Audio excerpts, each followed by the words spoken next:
Halo Sobat Neng, apa kabar semuanya? Mimin tidak bosan-bosan untuk selalu mendoakan semoga kita semua dalam kondisi sehat, banyak uang, serta berbahagia. Alur film kali ini bercerita tentang sebuah kisah nyata yang terjadi pada tahun 1979, tepatnya di daerah Bangil, Jawa Timur. Sebuah rumah yang baru dibeli ternyata sangat angker sekali. Baik Sobat Neng, tidak usah berpanjang kata, kita langsung saja ke alur ceritanya.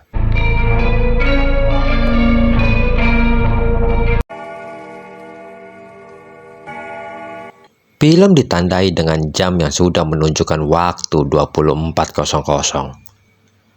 Tampak seorang ibu yang sudah selesai menjahit pakaian.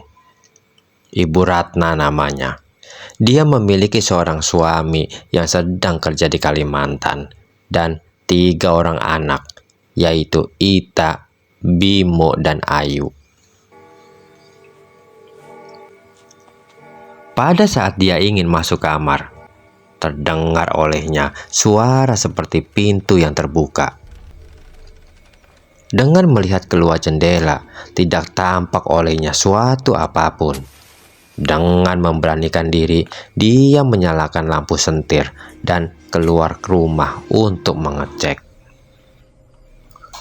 Terlihat olehnya gudang tua yang terdapat di depan rumahnya. Ternyata, pintu gudang tua itulah yang mengeluarkan suara. Dan untuk memastikan, dia coba memeriksanya. Dan ternyata memang tidak ada apa-apa di dalam gudang tersebut. Keesokan harinya, sang ibu mengantar kedua anaknya yang baru dia pindahkan dari tempatnya yang dulu, yaitu Bogor. Namaku Bimo, aku pindahan dari SDN Merah Putih Bogor. Ratna yang sedang menjemur pakaian tampak merasakan sebuah firasat yang kurang enak. Dan dia melihat anaknya yang kecil, yaitu Ayu, tampak sedang memandangi sebuah lukisan yang terdapat di gedung tua. Dan dengan bergegas, Ratna mengajak Ayu kembali ke rumah. Suatu waktu, Ratna yang berniat untuk mengadakan selamatan kecil-kecilan, tanda syukuran atas kepindahannya, tidak ada satupun yang dia undang datang ke rumah itu. Sehingga membuat dia bertanya-tanya kenapa. Pada akhirnya dia pun membereskan piring dan gelas yang sudah disiapkan. Saat sedang membereskan, dia mendengar suara yang entah dari mana datangnya dengan bahasa Jawa yang mengatakan, "Iki umahku, iki panggonanku. Aku iki Mbah Tun." Ratna berusaha untuk membuka pintu rumahnya. Dan saat itu dia melihat sosok nenek-nenek yang nampak sangat marah kepadanya.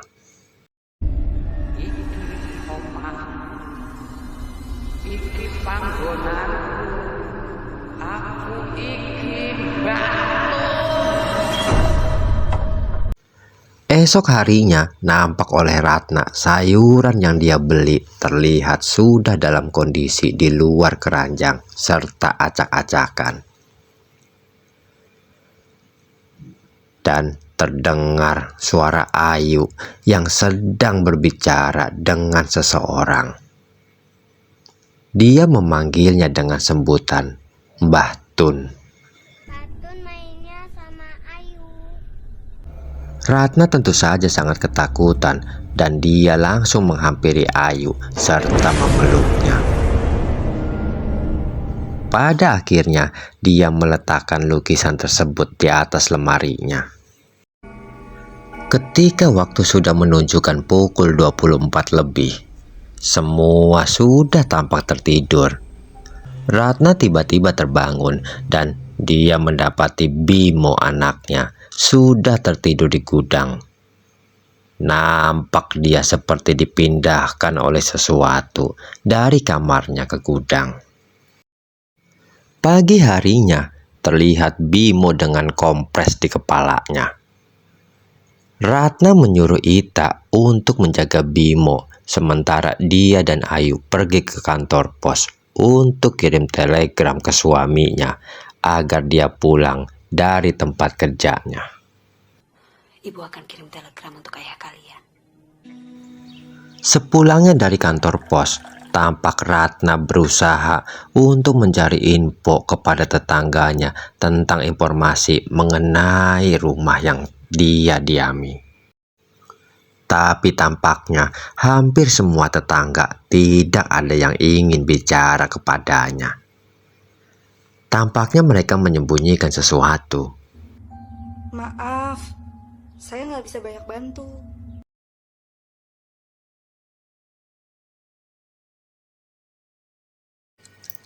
Ratna yang malam itu tertidur di meja, nampak lukisan tersebut di depannya, mengalami sebuah mimpi yang sangat menyeramkan.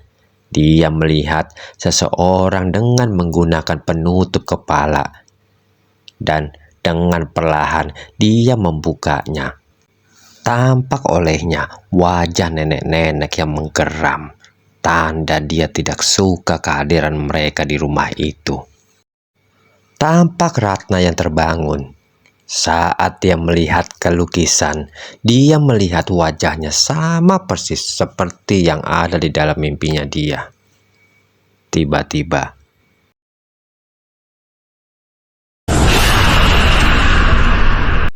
semuanya hanya mimpi.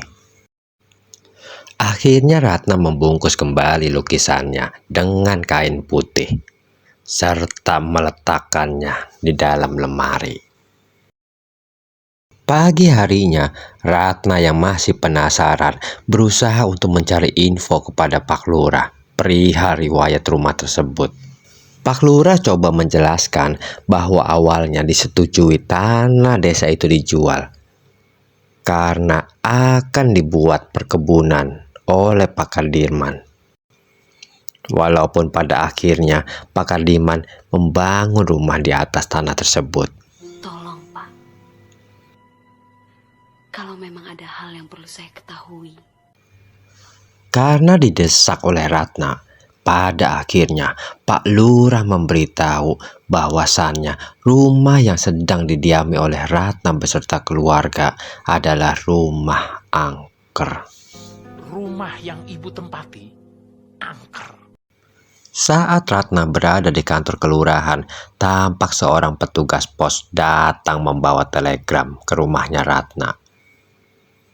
Pada akhirnya, dia juga ditampakkan oleh hantunya Mbah Tun. Berbesi.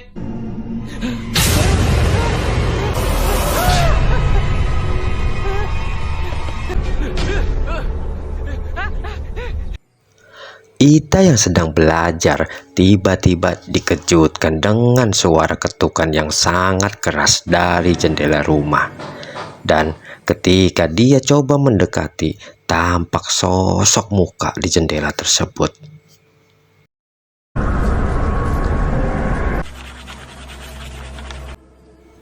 Ratna yang terbangun karena mendengar suara-suara dari luar kamarnya, berusaha untuk mendekati arah dari suara tersebut. Dan tampak olehnya Ita dengan berbahasa Jawa mengatakan, "Iki dudu umahku, iki dudu umahku." Ratna seketika itu juga tahu bahwa anaknya sedang kerasukan makhluk halus.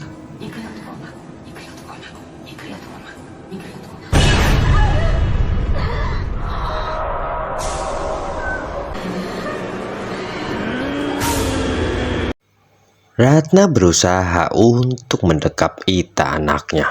Walaupun di awal Ita melawan, akan tetapi dekapan kasih sayang seorang ibu membuat Ita tersadar dari kerasukannya.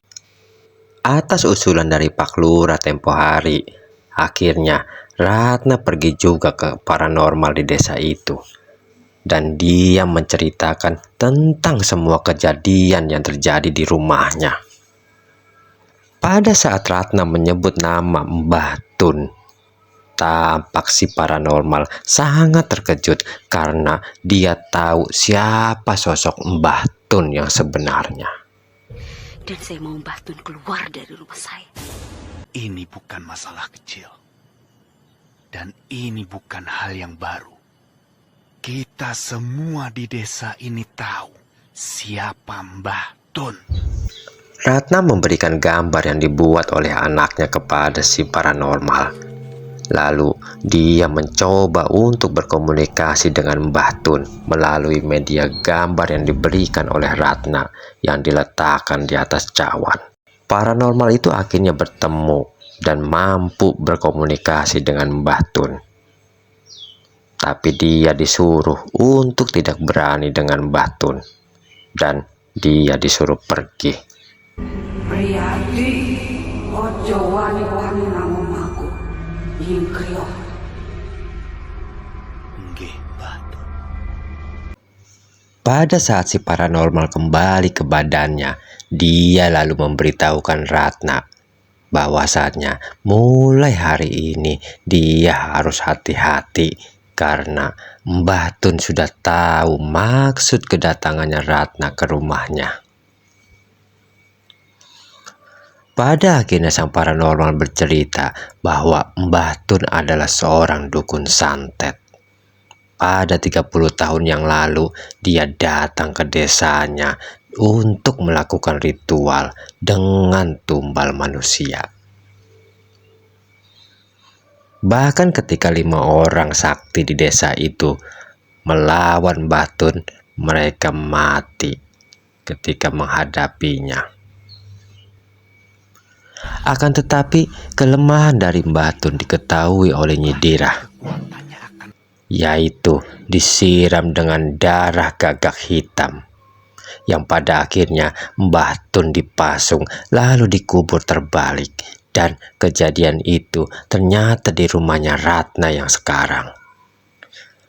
Sang paranormal hanya memberikan jimat kepada Ratna karena dia tidak berhasil mengusir Mbah Tun. Mbah Tun dipasung, lalu dikubur terbalik. Di rumah kamulah, Mbah Tun dilumpuhkan dan dipasung. Namun, sampai saat ini, keberadaan jasad Mbah Tun masih menjadi misteri.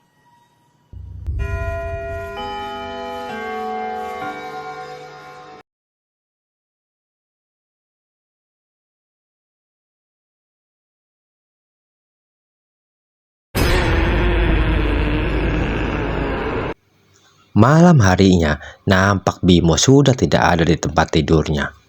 Ratna berusaha mencari Bimo ke sana kemari, bahkan sampai ke gudang di depan rumah mereka. Namun Bimo tetap tidak ditemukan. Saking jengkelnya dengan keadaan keluarganya, serta dirinya yang sering diganggu oleh Mbah Tun, dengan sangat marah, Ratna lalu menyiramkan lukisannya Mbah Tun dengan minyak. Lalu dia membakarnya. Sambil berteriak-teriak kepada Mbah Tun untuk segera mengembalikan Bimo anaknya. Ketika api sudah mulai padam, terdengar ketukan pada pintu pagar rumahnya. Dan ketika dibuka, tampak asisten dari paranormal yang diperintah untuk membawa dirinya beserta anak-anaknya ke rumah paranormal tersebut. Sesampainya di rumah paranormal, Ratna lalu meminta bantuan kepadanya. Yang ternyata di situ sudah ada ketua dari perguruannya si Aki, Nyi Darsih namanya. Dialah yang akan membantu untuk Ratna pergi ke alam goib menemui Mbah Tun. Setelah persiapan dilakukan, Ratna lalu diberikan seutas kain kafan, di mana nantinya pemilik dari kain kafan itulah yang akan membawa Ratna menemui Mbah Tun. Pemilik kain kafan ini yang akan membawa ibu menemui Mbah Tun. Ratna lalu diperlakukan seperti mayit dia dibungkus kain putih lalu diikat seperti pocong. Siramkan air kendinya. Siramkan air kendinya. Siramkan air kendinya.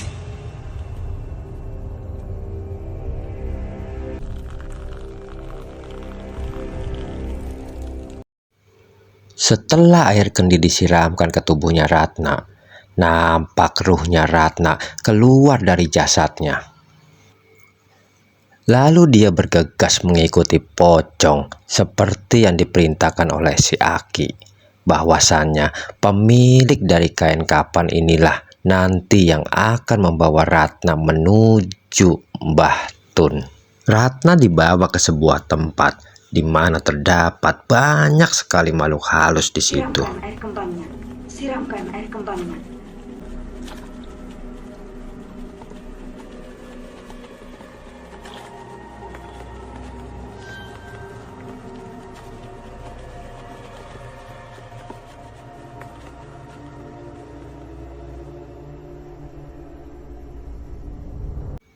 Sampai pada akhirnya Ratna berada di hadapannya Mbah Tun. Tutup kain hitamnya.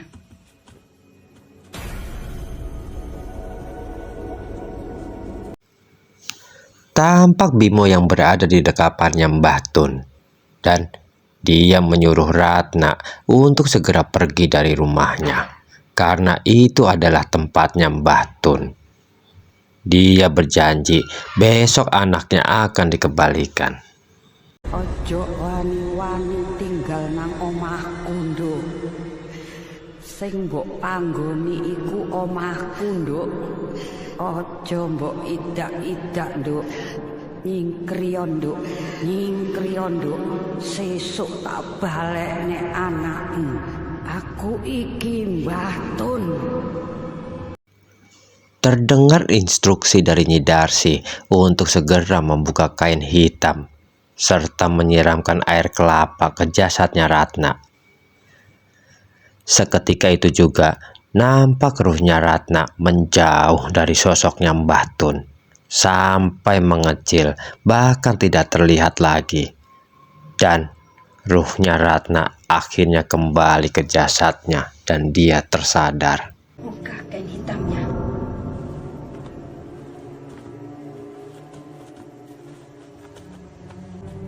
Siramkan air kelapanya. Siramkan.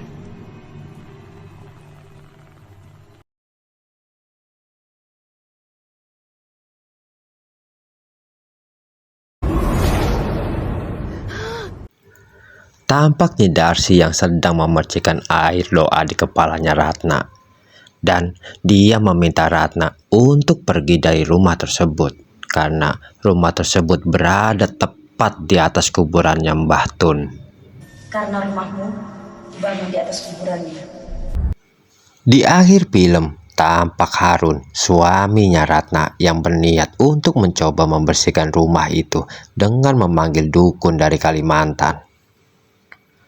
Tapi pada akhirnya, dukun itu tewas di tangannya Mbah Tun.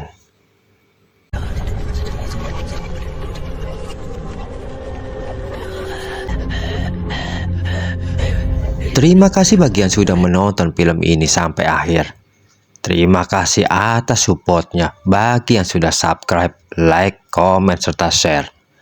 Kita jumpa lagi di alur film selanjutnya.